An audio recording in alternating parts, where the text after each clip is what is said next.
প্রিয় শিশু সদনের ছাত্রছাত্রীরা, আজকে আমরা পি ব্লক মৌল পড়ব। পি ব্লক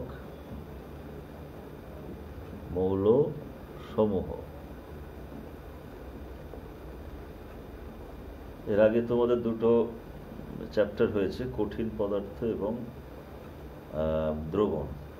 ওগুলো ছিল ফিজিক্যাল কেমিস্ট্রি বা ভৌত রসায়ন। আমরা একটু এর মাঝে এবার ইনঅর্গ্যানিক কেমিস্ট্রি বা অজৈব রসায়ন একটু পড়ে নিই। পি ব্লক মৌল সমূহ। তোমরা এর আগে ক্লাস 11-এ নিশ্চয়ই পড়েছো যে পি ব্লক মৌল কাদের বলে? যাদের শেষ ইলেকট্রনটা পি উপকক্ষে প্রবেশ করে। যেসব মৌলের শেষ ইলেকট্রন পি উপকক্ষে প্রবেশ করে তাদের বলা হয় পি ব্লক মৌল। পর্যায় সারণীতে আমরা দেখেছি গ্রুপ 13 থেকে 18 পর্যন্ত যে মৌলগুলো আছে, যে গ্রুপ আছে, এরা সবাই পি ব্লক মৌল। গ্রুপ 13 থেকে গ্রুপ 18-তে যে সমস্ত মৌলগুলো আছে এরা সবাই পি ব্লক মৌল। এর মধ্যে 11-এ তোমাদের দুটো গ্রুপ ছিল, একটা গ্রুপ 13 আর 14, দুটো গ্রুপ ছিল। 12-এ তোমাদের বাকি গ্রুপগুলো অর্থাৎ গ্রুপ 15 থেকে 18 পড়তে হবে। তো 15, 16, 17, 18 চারটে গ্রুপ পড়তে হবে। গ্রুপ স্টাডি করার নিয়ম আগের মতোই, অর্থাৎ প্রথমে মৌলসমূহের মধ্যে ভৌত রাসায়নিক ধর্মে আলোচনা করতে হবে, তুলনামূলক আলোচনা। তারপরে তাদের যৌগ নিয়ে বা মৌলগুলো সম্পর্কে ওই গ্রুপের একটা বা দুটো প্রতিনিধি মৌল হিসেবে আলোচনা করতে হবে বা তাদের কোনো যৌগ নিয়ে আলোচনা করতে হবে। প্রত্যেকটা গ্রুপ এইভাবে স্টাডি করতে হবে। তাহলে আমাদের প্রথম গ্রুপ যেটা আমরা পড়ব পি ব্লক মৌলে, সেটা হচ্ছে গ্রুপ 15। গ্রুপ 15 মৌলসমূহ। এখন গ্রুপ 15-তে কারা আছে সেটা আগে আমরা দেখে নিই। গ্রুপ 15-তে আছে nitrogen, phosphorus, arsenic, antimony, bismuth. Nitrogen, phosphorus, arsenic, antimony, bismuth, এরা আছে গ্রুপ 15। এখন এদেরকে সাধারণভাবে বলা হয় নিকটোজেন।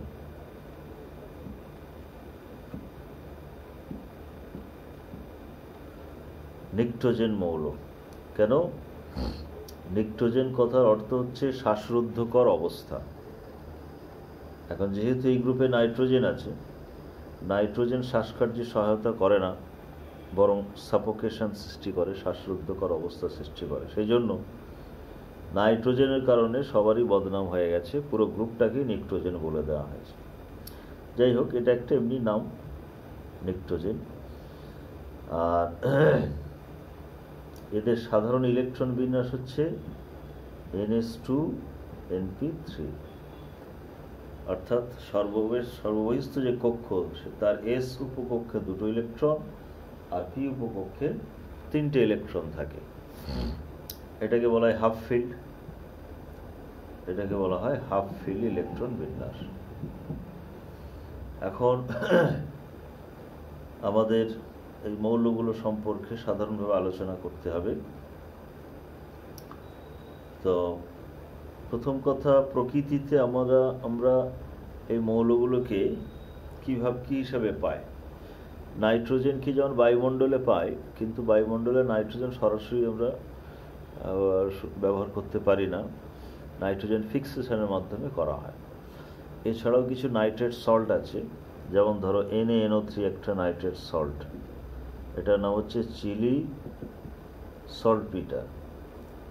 চিলি সল্ট পিটার নামটা মনে রাখবে, আর ফর্মুলাটা। এটা নাইট্রোজেনের একটা উৎস, অর্থাৎ নাইট্রেট লবণ হিসেবে নাইট্রোজেন থাকে প্রকৃতিতে। আবার KNO3 একটা আছে, পটাশিয়াম নাইট্রেট, এটাকে বলা হয় ইন্ডিয়ান সল্টপিটার।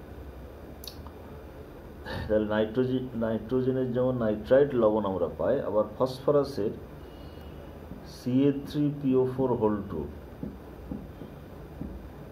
ফসফোরাইড খনিজ পদার্থ হিসেবে পায়, ফসফোরাইড, ক্যালসিয়াম ফসফেট। তো নাইট্রোজেন এবং ফসফরাসের এই তিনটে সোর্স একটু মনে রাখবে, নাম আর সংকেতটা। এছাড়া অন্যান্য মৌলের সেরকম দরকার নেই। আচ্ছা, এবারে আমরা কি পড়ব? এদের ভৌত ধর্মের একটা তুলনামূলক আলোচনা পড়ব। ভৌত ধর্মের তুলনামূলক আলোচনা। তার মধ্যে একটা হচ্ছে আকার বা ব্যাসার্ধ। এখন এই তুলনামূলক আলোচনাতে এদেরকে আমরা গ্রুপ 15 আগে যে গ্রুপ আছে 14 তার সঙ্গে যেমন তুলনা করব, পাশাপাশি গ্রুপ 15-তে যে সমস্ত মৌলগুলো আছে তাদের মধ্যেও তুলনা হবে। তো জাস্ট আমরা জেনে নেব গ্রুপ 14-র তুলনায় এদের আকার ছোট না বড়। গ্রুপ 14 আর গ্রুপ 15 যদি আমরা তুলনা করি আকারে কি হবে? এখন আমরা জানি পর্যায় সারণীতে বাঁ দিক থেকে ডান দিকে গেলে আকার ছোট হয়ে যায়। তাহলে গ্রুপ 15 আছে ডান দিকে আর গ্রুপ 14 আছে বাঁ দিকে, তাহলে গ্রুপ 14 বড় হবে, গ্রুপ 15 ছোট হবে। তাহলে এটা হবে গ্রেটার দেন এটা।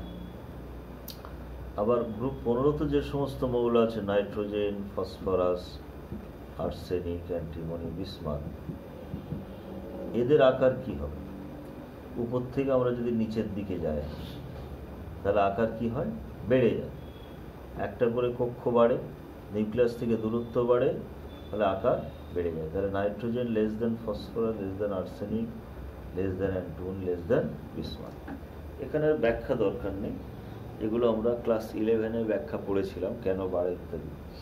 জাস্ট তুলনাটা। 2 নম্বর হচ্ছে আয়নায়ন বিভব। আয়নায়ন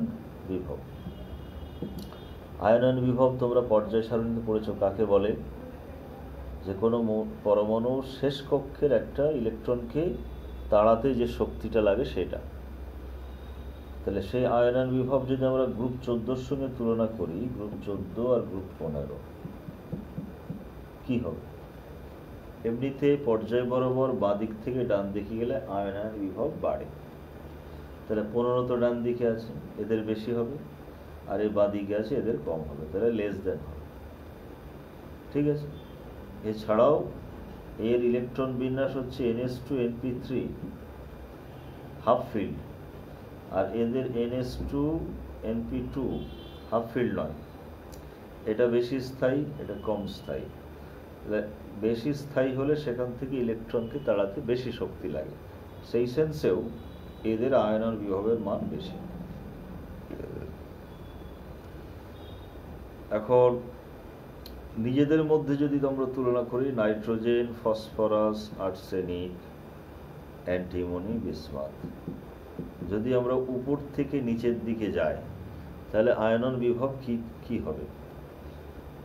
তো আমরা আগে প্রথমে দেখবে যে আকার কি হয়। আকার আমরা কি বলেছি? ধীরে ধীরে বাড়ছে। তো আকার বেড়ে যাওয়া মানেই শেষ কক্ষের উপর নিউক্লিয়াসের আকর্ষণ কমে যায়, ফলে একটা ইলেকট্রনকে তাড়াতে খুব বেশি শক্তি প্রয়োগ করতে হয় না।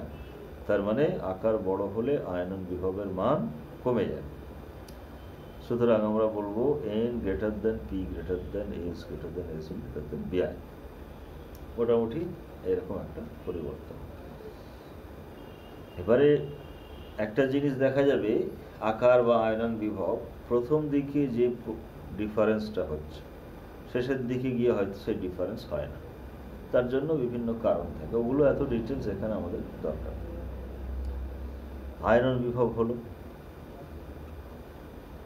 এরপর তড়িৎ ঋণাত্মকতা। তড়িৎ ঋণাত্মকতা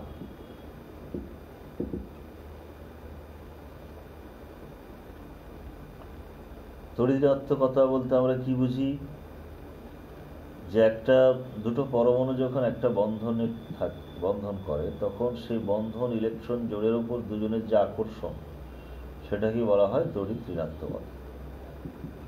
তাহলে এটা তুলনামূলক একটা আকর্ষণ ক্ষমতা। তো এখানে আমরা গ্রুপ 14 সঙ্গে তুলনা করব, গ্রুপ 14 আর গ্রুপ 15। তড়িৎ ঋণাত্মকতা বাঁ দিক থেকে ডান দিকে গেলে বাড়ে, তাহলে গ্রুপ 14 কম, গ্রুপ 15 বেশি।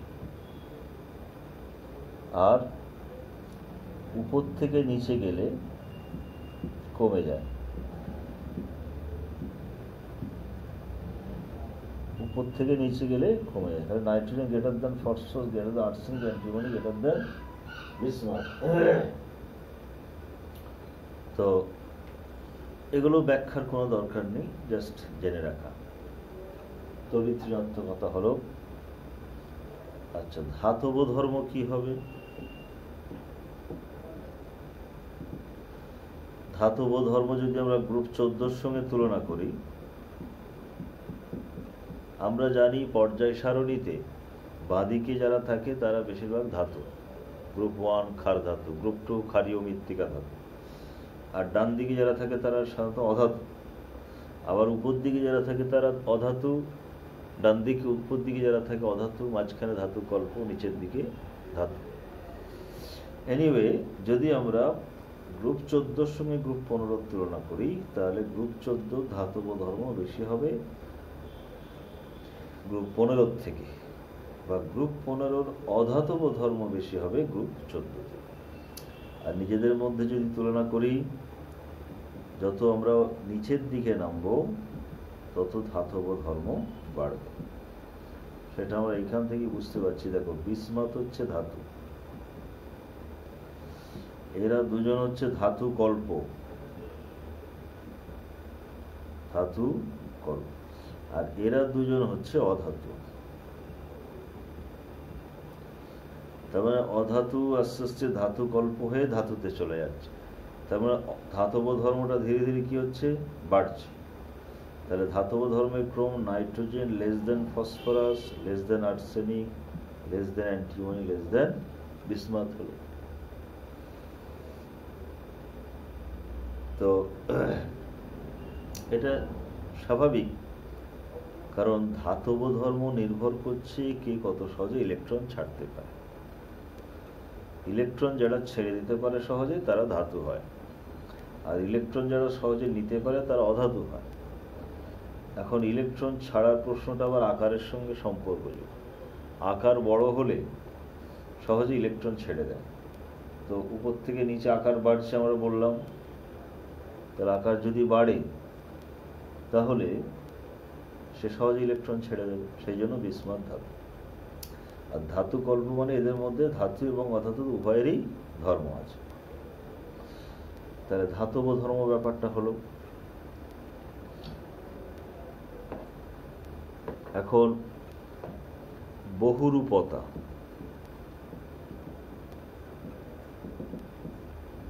বহুরূপতা যে ধর্ম, অ্যালোট্রপি, এটা আমরা কার্বনের ক্ষেত্রে জানি খুব ভালো হয়। কার্বনের হীরক, গ্রাফাইট, গ্যাস কার্বন, কোক ইত্যাদি, এবং কার্বন আছে গ্রুপ 14তে। আর আমরা আলোচনা করছি গ্রুপ 15। তাহলে গ্রুপ 15-এর বহুরূপতা মানে যেহেতু এখানে কার্বন আছে, এদের আমরা বেশি ধরতে পারি। আর যদি গ্রুপ 15-এর মধ্যে আলোচনা করি, nitrogen, phosphorus, arsenic, antimony, bismuth, তাহলে নাইট্রোজেনের কিন্তু খুব ভালো ক্যাটিনেশন হয় না। এই বহুরূপতা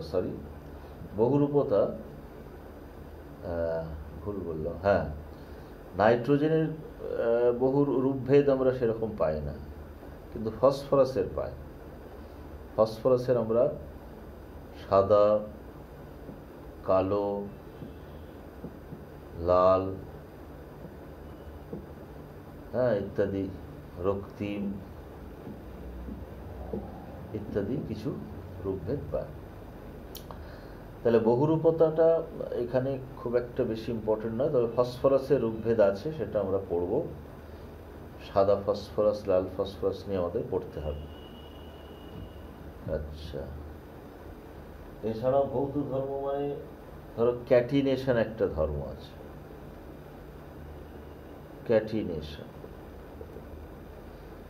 ক্যাটিনেশন ধর্মটা হচ্ছে নিজেদের মধ্যে বন্ধন করার যে ক্ষমতা, সেটা আমরা জানি গ্রুপ 14 খুব ভালো হয়। গ্রুপ 14 আর গ্রুপ 15 যদি তুলনা করি, গ্রুপ 14 খুব ভালো। এখানে কার্বন আছে, কার্বনের ক্যাটিনেশন ধর্ম বিখ্যাত, যার কারণে জৈব যৌগের সংখ্যা এত বেশি কার্বনের কারণ। এখন সেক্ষেত্রে নাইট্রোজেন বা ফসফরাস এরা কিন্তু গ্রুপ 15 এলিমেন্ট যারা, এরা খুব বেশি ক্যাটিনেশন করতে পারে না। কার্বন যেমন 100 যুক্ত হতে পারে, কিন্তু নাইট্রোজেন আমরা দেখেছি ম্যাক্সিমাম 3টে নাইট্রোজেন একটা জায়গায় পরপর যুক্ত হতে পারে, N3- যে আয়ন আছে। ফসফরাস যেমন 4টে ফসফরাস যুক্ত হতে পারে, তার বেশি আর হচ্ছে না। কি হলেও কার্বনের মতো অত দীর্ঘ ক্যাটিনেশন ফসফরাসের হয় না। তো এখন প্রশ্ন হচ্ছে কার্বনের এত ভালো ক্যাটিনেশন কেন হয় আর নাইট্রোজেন বা ফসফরাসের কেন হয় না? ক্যাটিনেশন মানে তো নিজেদের মধ্যে বন্ধন। তো বন্ধন যদি শক্তিশালী হয় তাহলে কিন্তু সেক্ষেত্রে ক্যাটিনেশন স্থায়ী হবে। তো আমরা যদি এই 3টে বন্ধন কার্বনের সঙ্গে কার্বনের বা নাইট্রোজেনের সঙ্গে নাইট্রোজেন, ফসফরাসের সঙ্গে ফসফরাসের তুলনা করি, তাহলে দেখব কার্বনের বন্ধন শক্তি বেশি। কার্বন কার্বন বন্ধন শক্তি বেশি, বন্ড এনার্জিটা এটা স্থায়ী, ফলে কার্বন কার্বন ক্যাটিনেশনটা ভালো হয় এদের তুলনায়। এছাড়াও কার্বন বেশিরভাগ ক্ষেত্রে 4টে বন্ধন করে থাকে। এখন কার্বনের বাইরের কক্ষে 4টে ইলেকট্রন, তো 4টে ইলেকট্রন দিয়ে বন্ধন হয়ে গেল, ফলে আর কোনো ইলেকট্রন নেই। কিন্তু নাইট্রোজেন যখন বন্ধন করে থাকে 3টে করে বন্ধন করে থাকে। 3টে বন্ধন করার পরেও নাইট্রোজেনের কাছে এক জোড়া থেকে যায়, এর কাছে এর কাছে। এই যে ইলেকট্রন থেকে যাচ্ছে, এদের সঙ্গে আবার এই বন্ধন জোড়ের বিকর্ষণ হয়। এই বিকর্ষণের ফলে বন্ধনটা কিন্তু অস্থায়ী হয়ে যায়। এখানে কিন্তু কোনো বিকর্ষণ নেই, নিঃসঙ্গ জোড়ের সঙ্গে বন্ধন জোড়ের কোনো বিকর্ষণ এখানে নেই, কিন্তু এখানে আছে। এখানেও তাই হবে। ফসফরাসও 3টে করে বন্ধন করে, একই গ্রুপের মৌল, ফলে এখানেও ইলেকট্রন থেকে যায়। এই জন্য নাইট্রোজেন বা ফসফরাসের বন্ধন করে শক্তিশালী হয় না, কার্বন কার্বন বন্ধন করে শক্তিশালী। তো যাই হোক, এই বহুরূপতা বা ক্যাটিনেশন থেকে সেরকম কিছু প্রশ্ন দেয় না, জাস্ট একটু আইডিয়া থাকলো তোমাদের। আর আকার, আয়নন বিভব বা ইলেকট্রোনেগেটিভিটি এগুলো থেকেও সেরকম প্রশ্ন এখানে কিছু দেবে না, কিন্তু এইগুলো তোমার একটু জেনে রাখতে হবে, কারণ অন্যান্য ধর্ম যখন আমরা ব্যাখ্যা করব এইগুলো কাজে লাগাতে হবে। এবারে দেখো জারণ অবস্থা, রাসায়নিক ধর্ম।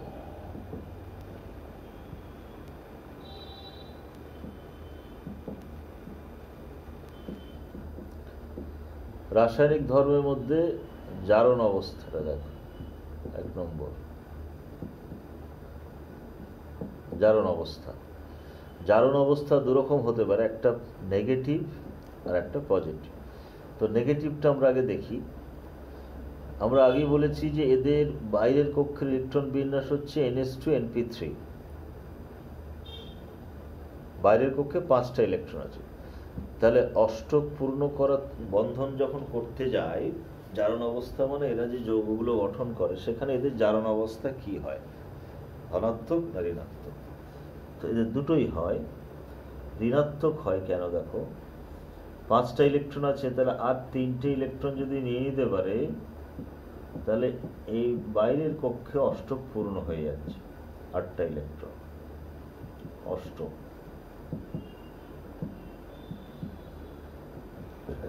সেই জন্য এদের -3 একটা জারণ অবস্থা সবার দেখায়। নাইট্রোজেন, ফসফরাস, আর্সেনিক, অ্যান্টিমনি, বিস্মাত্ত ধাতু, বিস্মাতের কথা ছেড়ে দাও, এইগুলোর -3 জারণ অবস্থা একটা পাওয়া যায়। এখন -3 গঠনের প্রবণতাটা কিন্তু নাইট্রোজেন থেকে N থেকে Bi তে হ্রাস পায়। এটা স্বাভাবিক, কারণ ইলেকট্রনটা যে নিচ্ছে তার মানে ইলেকট্রনের প্রতি আকর্ষণটা দরকার, অর্থাৎ তড়িৎ ঋণাত্মকতা বেশি হওয়া দরকার। তো তড়িৎ ঋণাত্মকতা তো আমরা পড়লাম নাইট্রোজেন থেকে বিসমাথে কমে যায়, ফলে নাইট্রোজেন যত সহজে 3টি ইলেকট্রন নিতে পারবে, দিয়ে -3 দেখাতে পারবে, অন্যান্যগুলো কিন্তু অত প্রবণতা থাকবে না, তো কমে যাবে, দেখাবে কমে যাবে। আর বিসমাথ যেহেতু ধাতু ইলেকট্রন নিতে চায় না, এরা বরং ছেড়ে দিতে চায়। বিসমাথের ক্ষেত্রে কিন্তু নেগেটিভ জারণ অবস্থাটা খুব অস্থায়ী হবে, কম হবে।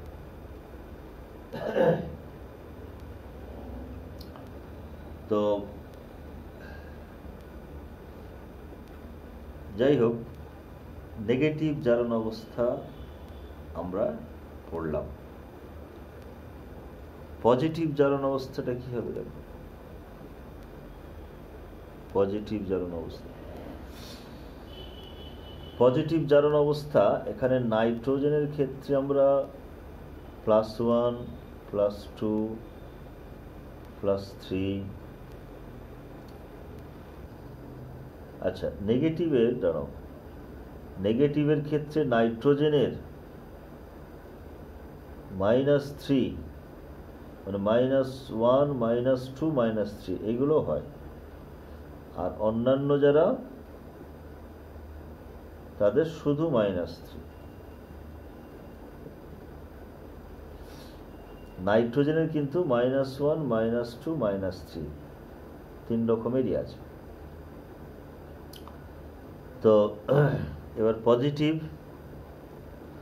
পজিটিভে নাইট্রোজেনের ক্ষেত্রে +1 +2 +3 +4 +5 আছে, কিন্তু অন্যান্য যারা তাদের ক্ষেত্রে +3 আর +5 দুটো আছে।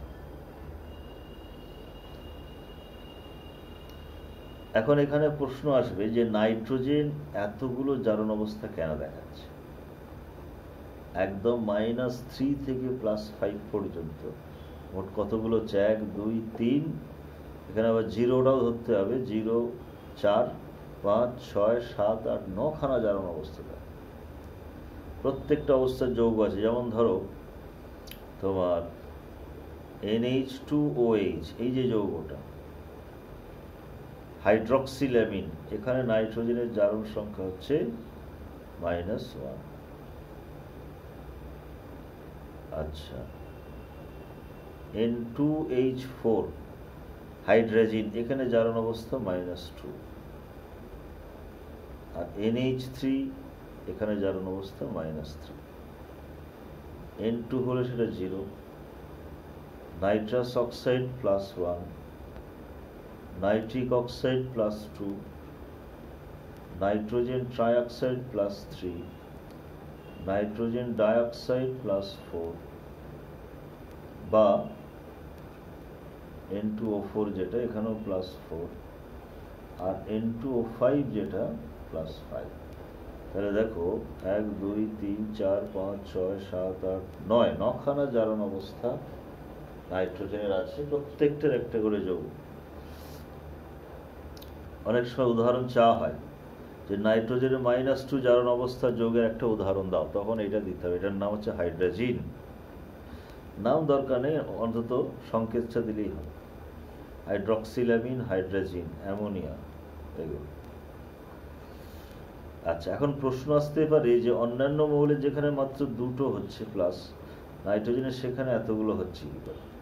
অন্যান্য মৌলের যেখানে শুধু -3 হচ্ছে, নাইট্রোজেনের সেখানে -1 -2 -3 তিনটে হচ্ছে কি করে? এটা একটা প্রশ্ন। আর বাকিদের এই দুটো হচ্ছে কি করে, সেটাও একটা প্রশ্ন। দেখো,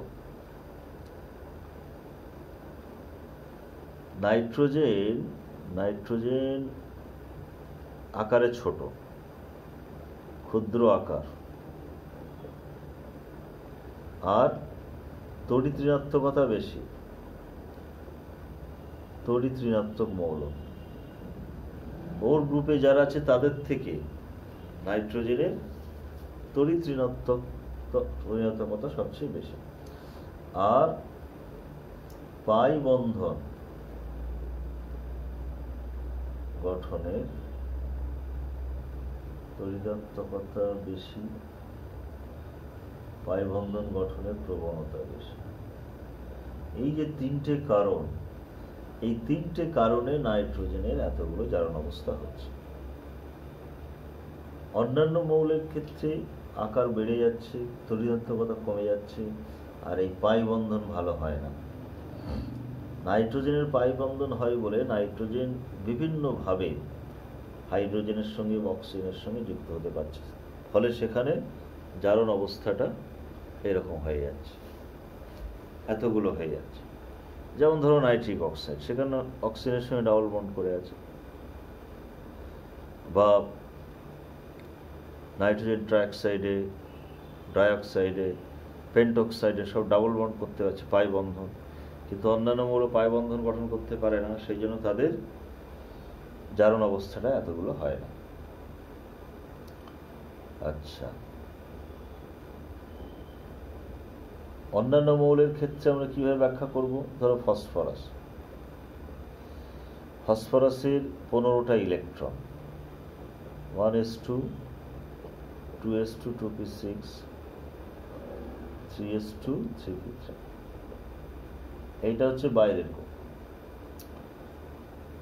ফসফরাস যখন 3টে ইলেকট্রন নিয়ে অষ্টক পূর্ণ করে তখন তো -3 হয়। আর প্লাস কি করে হয়? এই যে বাইরের কক্ষটা আছে, এখানে 2টো ইলেকট্রন, আর পিতে 3টে ইলেকট্রন। তৃতীয় কক্ষে ডিও আছে, কিন্তু সেখানে কোনো ইলেকট্রন নেই, ফাঁকা। এখন ফসফরাস যখন এই 3টে ইলেকট্রন দিয়ে বন্ধন করে, ফসফরাসের থেকে যারা বেশি তড়িৎ ঋণাত্মক তাদের সঙ্গে, যেমন ধরো PCl3, এই 2টি ইলেকট্রন থেকে যাচ্ছে, এই 3টে দিয়ে বন্ধন করলো। তো ক্লোরিন যেহেতু বেশি তড়িৎ ঋণাত্মক, ফসফরাস এখানে +3 স্টেটে চলে আসে। এগুলো -1 করে, এটা -1, এটা -1, এটা জারণ সংখ্যা, আর ফসফরাসের +3। এবারে ফসফরাস অনেক সময় কি করে, একটা ইলেকট্রনকে এখানে পাঠিয়ে দিতে পারে, দিলে তখন 5টা বিজোড় হয়ে যাবে।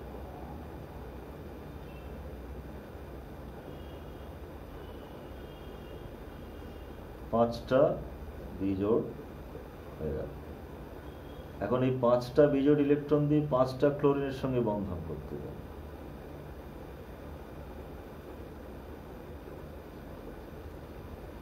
ফসফরাস এখানে +5 হয়ে গেল। তো এরকম ফসফরাস ছাড়াও আর্সেনিক, অ্যান্টিমনি বা বিসমাথ, এদেরও এরকম হবে। কিন্তু +5টা যত নিচের দিকে যাওয়া যাবে তত স্থায়িত্ব কমে যাবে। +3 স্থায়িত্ব বাড়বে, কিন্তু +5 স্থায়িত্ব কমবে। তাহলে আমরা যদি স্থায়িত্বটা দেখি, দেখো স্থায়িত্ব +3 যদি ধরি, নাইট্রোজেন লেস দেন ফসফরাস, না নাইট্রোজেন, হ্যাঁ, less than phosphorus, less than arsenic, less than antimony, less than bismuth. তার মানে যত আমরা উপর থেকে নিচের দিকে যাচ্ছি, +3 স্থায়িত্ব বাড়ছে।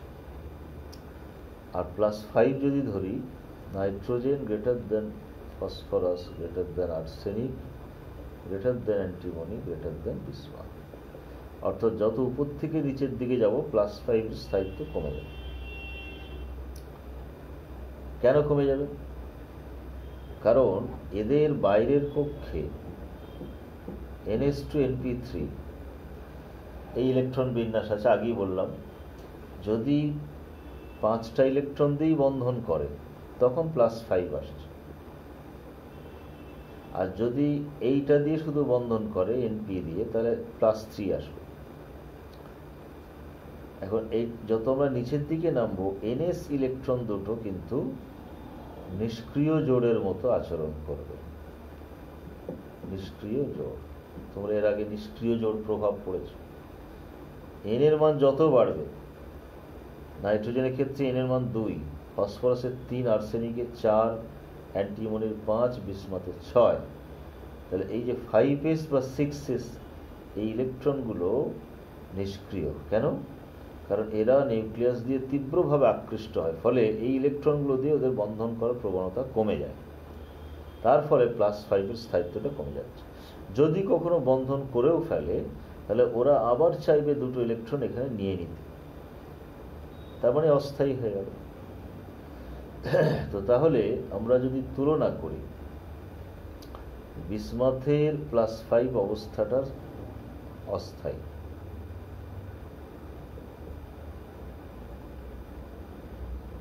তাহলে বিসমাথ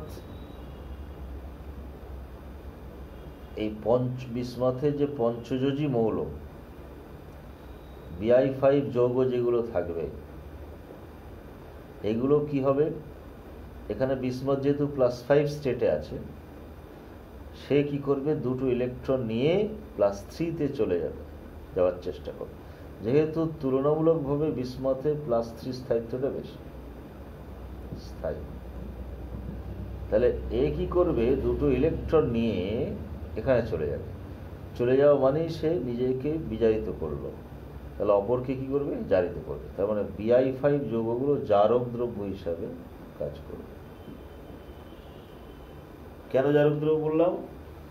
কারণ Bi5 যৌগে বিসমাথের জারণ অবস্থা +5, যেটা অস্থায়ী, বিসমাথে +3 জারণ অবস্থাটা স্থায়ী। তাহলে +5 থেকে দুটো ইলেকট্রন নিয়েও +3-তে চলে যাবে, তার মানে নিজে বিজারিত হবে, অপরকে জারিত করবে। এই জন্য Bi5 যৌগগুলো জারক দ্রব্য। আচ্ছা, তাহলে জারণ অবস্থা ব্যাপারটা আমরা বললাম। এরপর সর্বাধিক সমযোজ্যতা, 2 নম্বর, যেটা সর্বাধিক সমযোজ্যতা। সমযোজ্যতা হচ্ছে আধুনিক সংজ্ঞা, যেটা সমযোজ্যতা, সেটা হচ্ছে বাইরের কক্ষে যে কটা বিজোড় ইলেকট্রন থাকে সেটাই হচ্ছে সমযোজ্যতা। বাইরের কক্ষে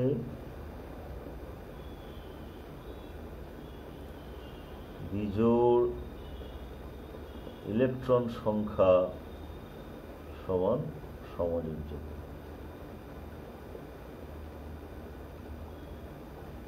তো আমরা গ্রুপ 15-এর ইলেকট্রন বিন্যাসটা কি দেখলাম? NS2NP3। সেখানে বক্স করে দেখালে এই দুটো ইলেকট্রন জোড়বদ্ধ অবস্থায় আছে, আর পি এর ইলেকট্রন দুটো বিজোড় অবস্থায় আছে। তাহলে এখানে বিজোড় ইলেকট্রন কটা? 3টে আছে, সেই জন্য এদের সমযোজ্যতা 3 হয়। আবার ডি অরবিটালও আছে, নাইট্রোজেনের নেই কিন্তু বাকিদের আছে, ফলে ডি অরবিটাল এখানে খালি আছে। এখন ইলেকট্রন নেই, কিন্তু অনেক সময় কি বললাম, ফসফরাসের ক্ষেত্রে দেখালাম যে এখান থেকে একটা ইলেকট্রন এখান থেকে পাঠিয়ে দিতে পারে। অর্থাৎ NS এর যে দুটো ইলেকট্রন আছে সেখান থেকে একটা ইলেকট্রন ND-তে পাঠিয়ে দিতে পারে। তাহলে সেক্ষেত্রে তখন কি হয়ে যাবে? এখানে 3টে, আর এখানে একটা, মোট 5টা বিজোড় হয়ে যাবে। তাহলে এটা 3টে বিজোড়, 3টি বিজোড়। এটা কখন? এটাকে বলে ভূমিস্তর, আর এটা উত্তেজিত স্তর। অর্থাৎ যৌগ গঠন করার সময় শক্তি শোষণ করে ইলেকট্রনকে এখানে পাঠিয়ে দিচ্ছে। এখানে 5টি বিজোড়, তাহলে একটা 3 সমযোজ্যতা এদের হতে পারে, বিজোড় ইলেকট্রন সংখ্যাটা সমযোজ্যতা 3 হতে পারে, আবার 5ও হতে পারে। কিন্তু 5 কাদের হবে? যাদের ডি আছে। ডি না থাকলে কিন্তু 5 সম্ভব নয়। এই জন্য নাইট্রোজেনের শুধুমাত্র 3 হয় সমযোজ্যতা।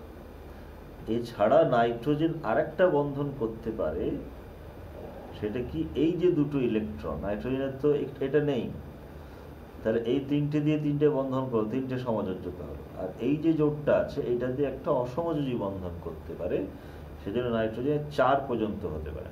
অসমযোজী বন্ধনও একটা সমযোজী বন্ধন, তাহলে নাইট্রোজেনের 4 পর্যন্ত যোজ্যতা হতে পারে। আর বাকিদের ফসফরাস, আর্সেনিক, অ্যান্টিমনি, বিসমাথ, এদের 5 পর্যন্ত হতে পারে সমযোজ্যতা। তাহলে এটা বিভিন্নভাবে তোমাকে প্রশ্ন দিতে পারে যে নাইট্রোজেনের সর্বাধিক সমযোজ্যতা 5 হতে পারে না কেন, বা 4 হয় কেন? ফসফরাসের 3, 5 দুটো যোজ্যতা হয় কি করে? ফসফরাসের সর্বাধিক সমযোজ্যতা কত হতে পারে? 5 হতে পারে, আবার 6ও হতে পারে। অর্থাৎ ফসফরাস আরও একটা বন্ড করতে পারে, যেহেতু ফাঁকা কক্ষক আছে, তার বেশি আর হয় না। 6টা পর্যন্ত বন্ড করতে পারে, তার বেশি আর জায়গা হবে না। তো তাহলে সমযোজ্যতা বিষয়টা এখানে ব্যাখ্যা করা হলো। আবার প্রশ্নটা এরকম দিতে পারে যে PCl5 হয় কিন্তু NCl5 হয় না, ব্যাখ্যা করো। তারপরে একই প্রশ্ন, ফসফরাসের সমযোজ্যতা 5 হতে পারে কিন্তু নাইট্রোজেনের হতে পারে না, ব্যাখ্যা করো। একই, তাহলে ওই বক্স ডায়াগ্রাম করে ডি অরবিটাল দিয়ে তোমাকে ব্যাখ্যা করতে হবে। তাহলে সমযোজ্যতাটা ব্যাখ্যা আমরা করলাম। তাহলে মৌল হিসেবে মৌলগুলোর যে তুলনামূলক আলোচনা সেটা আমরা করলাম।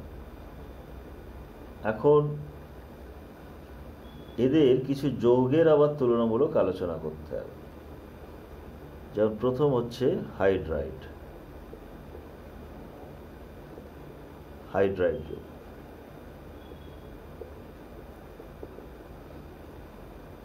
যেহেতু আমরা বলেছি এদের 3 যোজ্যতা হয়, সুতরাং এরা প্রত্যেকেই 3টে হাইড্রোজেনের সঙ্গে যুক্ত হয়ে EH3 একটা যৌগ তৈরি করতে পারে, সংকেত বিশিষ্ট যৌগ। ই মানে হচ্ছে তোমার nitrogen, phosphorus, arsenic, antimony, bismuth. ঠিক আছে? নাইট্রোজেনের ক্ষেত্রে যৌগটার নাম হবে অ্যামোনিয়া, ফসফরাসের ক্ষেত্রে ফসফিন, আর্সেনিকের ক্ষেত্রে আর্সিন বা আর্সাইন, অ্যান্টিমনির ক্ষেত্রে স্টিবাইন, আর বিসমাথের ক্ষেত্রে বিসমুথাইন। NH3, PH3, SH3, SBH3, BiH3 প্রত্যেকেই যৌগ তৈরি। এখন এদের প্রস্তুতি আমাদের দরকার নেই, এদের কিছু প্রথম কথা গঠনটা আমাদের জানতে হবে। গঠনটা কিরকম? গঠন মানে এখানে এলিমেন্ট যেটা আছে, কেন্দ্রীয় পরমাণু, কেন্দ্রীয় পরমাণু এরাই হবে। সংকরায়নটা কি?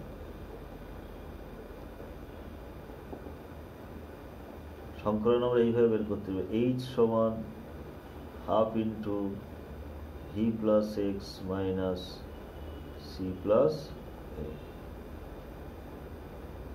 হাফ ইন্টু ভি মানে যোজক ইলেকট্রন, এদের প্রত্যেকের বাইরের কক্ষে 5টা করে ইলেকট্রন আছে, প্লাস এক্স মানে কেন্দ্রীয় পরমাণু কটা একযোজী পরমাণুর সঙ্গে যুক্ত আছে।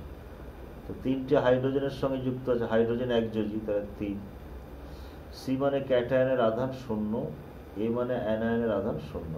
এটা প্রসম যৌগ, ক্যাটায়নও নয় অ্যানায়ন। তাহলে হলো 8/2 মানে 4। 4 হওয়া মানে সংকরায়ন হবে sp3। এখন আকৃতি, গঠন আকৃতি জানতে গেলে আমাদের লোন পেয়ারটা জানতে হবে। লোন পেয়ারের ফর্মুলা হচ্ছে L সমান H minus X minus D। সমান এইচ এর মান আমরা বের করলাম 4, এক্স এর মান এখানে বসিয়েছি 3, মাইনাস ডি হচ্ছে এর সঙ্গে যুক্ত দ্বিযোজী পরমাণু। এখানে দ্বিযোজী পরমাণু কেউ নেই, শূন্য, তাহলে একটা লোন পেয়ার। তাহলে তিনটে মোট সংকরায়ন হচ্ছে sp3 আর একটা লোন পেয়ার। তো sp3 মানে তো চতুস্থলকীয় গঠন হয় এরকম, এটা হলো sp3 চতুস্থলকীয় গঠন। চতুস্থলকীয় গঠনে মাঝখানে থাকবে তোমার কেন্দ্রীয় পরমাণু ই, তিনটে হাইড্রোজেন এইভাবে বন্ধন করে থাকবে, একটা লোন পেয়ার এইভাবে থাকবে। এই গঠনটার নাম হচ্ছে পিরামিডীয়। সবার একই গঠন, পিরামিডীয় গঠন। তাহলে গঠন বলতে আমরা সংকরায়নটা কি আছে বলবো, লোন পেয়ার কটা আছে বলবো, আর এই গঠন আকৃতিটা দিয়ে এমনি সিম্পলি আমরা এইভাবে দেখাতে পারি, ই এই এইচ এইচ এইচ এইরকম পিরামিডীয় গঠন। এটা হলো। এখন এই যে বন্ড অ্যাঙ্গেলটা H E H, H E H, এই বন্ড অ্যাঙ্গেলটা কত সবার ক্ষেত্রে কি এক হবে সেটা একটু দেখব। প্রথম কথা, বন্ধন কোণটা যেহেতু লোন পেয়ার আছে, চতুস্থলকীয় যদি সুষম হতো তাহলে 109 ডিগ্রি 28 মিনিট হতো। বন্ধন কোণ অবশ্যই লেস দেন 109 ডিগ্রি 28 মিনিট হবে। সুষম গঠন হলে চারটেই যদি বন্ড হতো তাহলে 109 ডিগ্রি 28 মিনিট, কিন্তু যেহেতু একটা লোন পেয়ার তাহলে 109 ডিগ্রি 28 মিনিট হবে না, কমে যাবে। এবার কমে গেলেও বন্ধন কোণে যে ক্রমটা সেটা হবে NH3 greater than PH3 greater than SH3 greater than SbH3 greater than BiH3।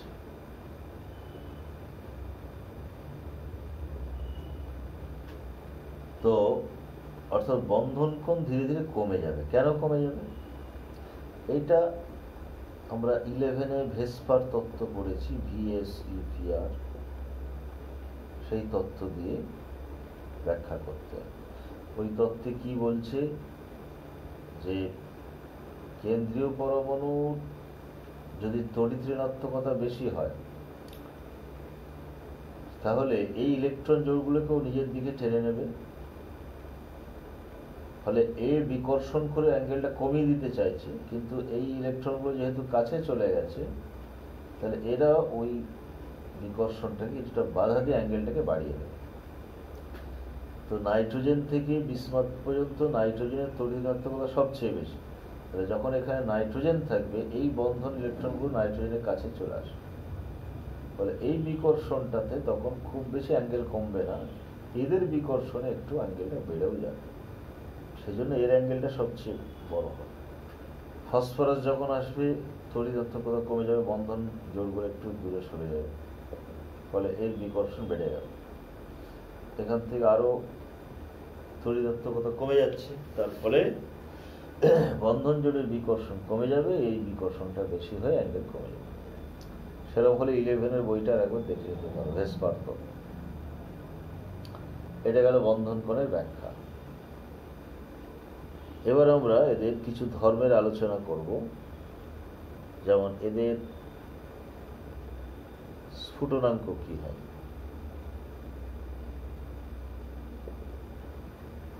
স্ফুটনাঙ্কের ক্রম, স্ফুটনাঙ্ক মানে তরল অবস্থা থেকে বাষ্পে পরিণত করা, তাপ দিয়ে। তরল অবস্থার অণুগুলো আকর্ষণে থাকে, তাপ দিলে সেই আকর্ষণটা ছিন্ন হয়ে ওরা বাষ্প হয়ে যায়। তাহলে আকর্ষণ যদি বেশি থাকে তাহলে তাপ বেশি লাগবে, স্ফুটনাঙ্ক বেশি হবে। আকর্ষণ আবার বিভিন্ন বিষয়ের উপর নির্ভর করে, যেমন হাইড্রোজেন বন্ধন যদি হয় আকর্ষণ বেড়ে যায়, আর যদি হাইড্রোজেন বন্ধন না হয় তাহলে শুধুমাত্র ভ্যান ডার ওয়ালস আকর্ষণ বল থাকে, যেটা আবার আণবিক ওজনের উপর নির্ভরশীল। আণবিক ওজন বেশি হলে ভ্যান ডার ওয়ালস আকর্ষণ বল বেশি হয়। এখন অ্যামোনিয়াতে একমাত্র হাইড্রোজেন বন্ধন হয়, বাকি অন্যান্য কোনো যৌগে ওদের হাইড্রাইডে হাইড্রোজেন বন্ধন হয় না। আবার অ্যামোনিয়ার আণবিক ওজন সবচেয়ে কম, আণবিক ওজন সবচেয়ে কম ওদের মধ্যে। তাহলে অ্যামোনিয়া দেখো, হাইড্রোজেন বন্ধন আমরা বললাম হাইড্রোজেন বন্ধন হলে আকর্ষণ বেড়ে যায়, এবং এই হাইড্রোজেন বন্ধনের আকর্ষণটা ভ্যান ডার ওয়ালসের থেকেও বেশি স্ট্রং। তাহলে এই সেন্সে অন্যান্য যে হাইড্রাইড যৌগ আছে তাদের থেকে অ্যামোনিয়ার স্ফুটনাঙ্ক বেশি হয়ে যাওয়ার কথা। আবার আমি বললাম ভ্যান ডার ওয়ালস আকর্ষণ বলটা আণবিক ওজনের উপর নির্ভর করে, আণবিক ওজন যদি কম হয় ভ্যান ডার ওয়ালস আকর্ষণ বল কম হয়। তো অ্যামোনিয়ার যেহেতু আণবিক ওজন সবচেয়ে কম, তাহলে এর ভ্যান ডার ওয়ালস আকর্ষণ বলটা সবচেয়ে কম। অণুর সঙ্গে অণুর যে আকর্ষণ, ভ্যান ডার ওয়ালস আকর্ষণ, এই সেন্সে এবার অ্যামোনিয়ার স্ফুটনাঙ্ক কম হওয়ার কথা। তাহলে দুটো ফ্যাক্টর কিন্তু অ্যান্টি হয়ে যাচ্ছে, এর জন্য স্ফুটনাঙ্ক বেড়ে যাওয়ার কথা, এর জন্য স্ফুটনাঙ্ক কমে যাওয়ার কথা। এর ফলে এমন হচ্ছে, দেখা যাচ্ছে অ্যামোনিয়া মাঝখানে থাকছে, আর BiH3-র আণবিক ওজন সবচেয়ে বেশি বলে এগিয়ে এলো, তারপরে SbH3 আণবিক ওজন সে এগোলো, এরপর অ্যামোনিয়া, আর বাকিদের ASH3 আণবিক ওজন হয়তো এর থেকে বেশি, কিন্তু হাইড্রোজেন বন্ধন না হওয়ার কারণে এর থেকে কমে গেল। BH3 সবচেয়ে কম। এই স্ফুটনাঙ্কের অর্ডারটা মনে রাখতে হবে ব্যাখ্যা সহ। তাহলে অ্যামোনিয়ার আণবিক ওজন সবচেয়ে কম, এটা যদি বাদ দিই তাহলে এদের আণবিক ওজন বেশি থেকে ধীরে ধীরে কমছে, স্ফুটনাঙ্ক কমছে, ঠিক আছে। শুধু যদি আণবিক ওজন ব্যাপারটা থাকতো তাহলে অ্যামোনিয়া একদম শেষে চলে যেত, কিন্তু যেহেতু অ্যামোনিয়াতে হাইড্রোজেন বন্ধন হয়, এই আকর্ষণটা এর থেকেও বেশি ভ্যান ডার ওয়ালসে, এই জন্য অ্যামোনিয়া এদের দুজনকে হারিয়ে দিয়ে এখানে চলে এলো, কিন্তু এদের দুজনকে হারাতে পারেনি, কারণ এদের আবার আণবিক ওজন এতটাই বেশি এর থেকে যে এখানে ভ্যান ডার ওয়ালস আকর্ষণ বলটা অনেকটা স্ট্রং হয়ে যাচ্ছে এর তুলনায়। তাহলে এই অর্ডারটা মনে রাখতে হবে স্ফুটনাঙ্কে। আচ্ছা, 2 নম্বর তাপীয় স্থায়িত্ব। তাপীয় স্থায়িত্ব মানে তোমার এদের মধ্যে যে বন্ডগুলো আছে, NH bond, PH bond, SH bond, SBH bond, BiH bond, এই বন্ডগুলো কার কোনটা শক্তিশালী। তো সেখানে আমরা জানি পরমাণুর আকার যত ছোট হয় বন্ধন দৈর্ঘ্য ছোট হয়, বন্ধন তত শক্তিশালী হয়। আকার বেড়ে গেলে বন্ধন দৈর্ঘ্য বেড়ে যায়, বন্ধন দুর্বল হয়। তাহলে স্থায়িত্ব তার বেশি হবে যার বন্ধন ছোট। তাহলে NH3 greater than PH3 greater than ASH3 greater than SbH3 greater than BiH3। আবার এই তাপীয় স্থায়িত্বের উপর এদের বিজারণ ধর্ম নির্ভর করছে। বিজারণ ধর্ম, যে সহজে ভেঙে হাইড্রোজেন দিতে পারবে সেই হাইড্রোজেন দিয়ে অন্যজনকে বিজারণ করতে পারবে। তাহলে আমরা দেখলাম BiH3 সবচেয়ে সহজে ভেঙে যাবে, এর স্থায়িত্ব কম, তাহলে এর হাইড্রোজেন বেরিয়ে অন্যজনকে বিজারণ করবে।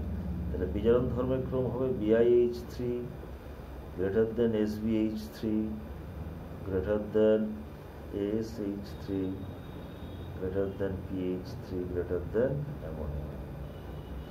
আবার অ্যাসিড ধর্ম, অ্যাসিড ধর্ম একই, বন্ড ভেঙে সহজে হাইড্রোজেন বেরোলেই সে ভালো অ্যাসিড হবে। তো BiH3 বন্ডটা সবচেয়ে ভালো, সহজে ভেঙে যায়, তাহলে এর অ্যাসিডিটি সবচেয়ে বেশি হবে।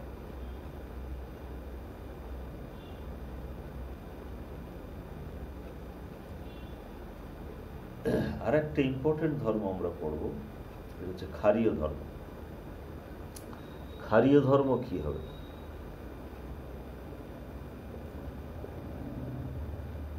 প্রথম কথা, এরা কিন্তু সবাই ক্ষার। কেন ক্ষার? আমরা এদের সাধারণ সংকেত লিখলাম EH3, একটা লোন পেয়ার আছে। এই লোন পেয়ারটা দান করতে পারে বলে লুইসের মতে এরা ক্ষার, সবাই ক্ষার। এবার যে ভালো দান করতে পারবে সে সবচেয়ে ভালো ক্ষার হবে। কে ভালো দান করতে পারবে? এখানে ভালো দান করার ক্ষেত্রে আমাদের যেটা দেখতে হবে সেটা হলো EH3 যেটা, এই ইটার যদি তড়িৎ ঋণাত্মকতা বেশি হয় তাহলে এই বন্ধন জোটগুলো এখানে চলে আসবে কাছে। এরা তখন এর উপর বিকর্ষণ প্রয়োগ করবে, তখন এটাকে দেওয়া সহজ হয়ে যাবে। তড়িৎাত্মকতা যত বেশি হবে বন্ধন জোট দান করা তত সহজ হয়ে যাবে। তো তড়িৎাত্মকতা কার সবচেয়ে বেশি? এই গ্রুপ 15 মৌল সমূহের মধ্যে নাইট্রোজেনের তড়িৎাত্মকতা সবচেয়ে বেশি। তাহলে NH3 তার লোন পেয়ারটা সহজেই দান করতে পারবে বলে NH3 সবচেয়ে ভালো ক্ষার।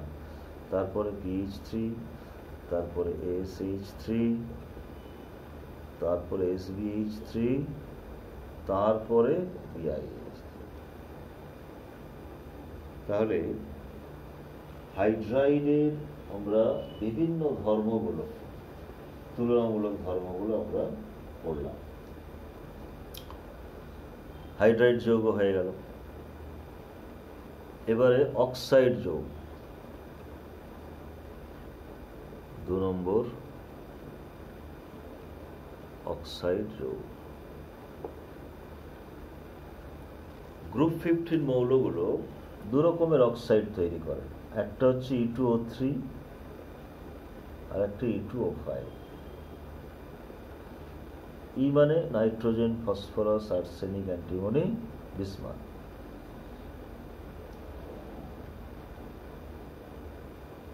Nitrogen, phosphorus, arsenic, antimony, bismuth. এখানে ই মানে নাইট্রোজেন, ফসফরাস, আর্সেনিক, অ্যান্টিমনি। বিসমাথের হয় না। বিসমাথের আমরা বলেছি এখানে ই আছে +3 স্টেট, আর এখানে ই এর হচ্ছে +5। বিসমাথে +5 এর স্থায়িত্ব কম, সেজন্য বিসমাথ পেন্টক্সাইড গঠন করতে পারে না। বিসমাথের +5 স্টেটে একটি মাত্র যৌগ হয়, সেটা হচ্ছে BiF5। ফ্লোরিনের জারণ ধর্ম অত্যন্ত বেশি বলে বিসমাথকে +5-এ নিয়ে যেতে পারে, বাকি অন্যান্য কোনো মৌল পারে না। সেই জন্য এইটা একমাত্র অস্তিত্ব আছে, বাকি আর অন্য +5-এর কোনো অস্তিত্ব। আচ্ছা, এখন আমরা দেখব এই যে অক্সাইড যৌগের আমাদের শুধু আম্লিক ধর্মটা করতে হবে। অক্সাইডের আম্লিক ধর্মের ক্ষেত্রে একটা জিনিস আমাদের জানতে হবে, ধাতুর অক্সাইড ক্ষারীয় হয়, আর অধাতুর অক্সাইড আম্লিক হয়। এইটা জানলেই মোটামুটি হয়ে যাবে। এটা একটা সাধারণ নিয়ম। তাহলে ধাতব ধর্ম যত বাড়বে সেই অক্সাইডের ক্ষারকীয়তা বাড়বে, আম্লিকতা কমে যাবে। আর অধাতব ধর্ম যত বাড়বে তার অক্সাইডের আম্লিকতা বাড়বে, ক্ষারকীয়তা কমে যাবে। এখন আমরা যদি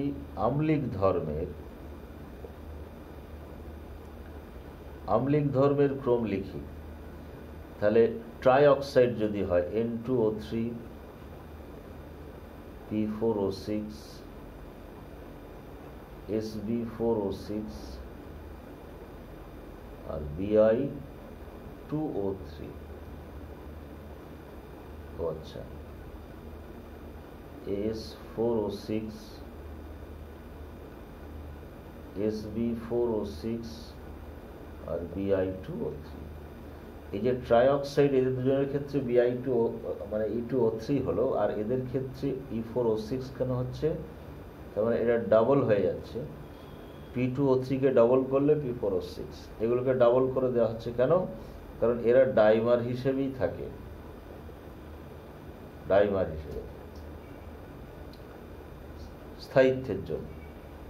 যাই হোক, তাহলে নাইট্রোজেন থেকে ফসফরাস মানে বিসমাথ পর্যন্ত আমরা ধাতব ধর্ম কি লিখেছি, ধীরে ধীরে বাড়ছে। তাহলে অক্সাইডের ক্ষারকীয়তা বাড়বে, আম্লিকতা কমে যাবে। তাহলে N2O3 is greater than P4O6, greater than এটা, গ্রেটার দ্যান এটা, গ্রেটার। আম্লিক ধর্ম, সবচেয়ে বেশি আম্লিক এ, সবচেয়ে কম আম্লিক এটা। আবার যদি আমরা পেন্টক্সাইড ধরি, তাহলে N2O5 is greater than P4O10, greater than AS4O10, greater than SB4O10। এর তো হয় না, আগেই বলেছি। তাহলে গ্রুপ 15 অক্সাইডের মধ্যে আম্লিক ধর্মের তুলনা হয়ে গেল। এখন শুধু নাইট্রোজেন যে অক্সাইডগুলো তৈরি করে, নাইট্রোজেনের nitrous oxide, nitric oxide, nitrogen trioxide, nitrogen dioxide বা N2O4 আর N2O5, +1 +2 +3 +4 +5, এদের অক্সাইডের আম্লিকতার ক্রম কি হবে? একই মৌলের যদি অক্সাইড হয়, সেক্ষেত্রে আমরা দেখব জারণ সংখ্যা কি আছে। জারণ সংখ্যা যদি বাড়ে, তাহলে অক্সাইডের আম্লিকতা বেড়ে যাবে। তাহলে এখান থেকে এদিকে অক্সাইড জারণ সংখ্যা বাড়ছে, তাহলে লেস দেন হবে আম্লিকতা, আম্লিক ধর্ম। ব্যাস এই তিনটে অর্ডার করলেই হয়ে যাবে। তাহলে অক্সাইড পর্যন্ত আমাদের হয়ে গেল। তাহলে আজকে আমরা গ্রুপ 15 মৌলের ভৌত এবং রাসায়নিক ধর্মের তুলনা করলাম, তার সঙ্গে তাদের দু রকমের যৌগ হাইড্রাইড এবং অক্সাইডের কিছু ধর্ম নিয়ে আলোচনা করা হবে। এই পর্যন্তই থাক। Thank you.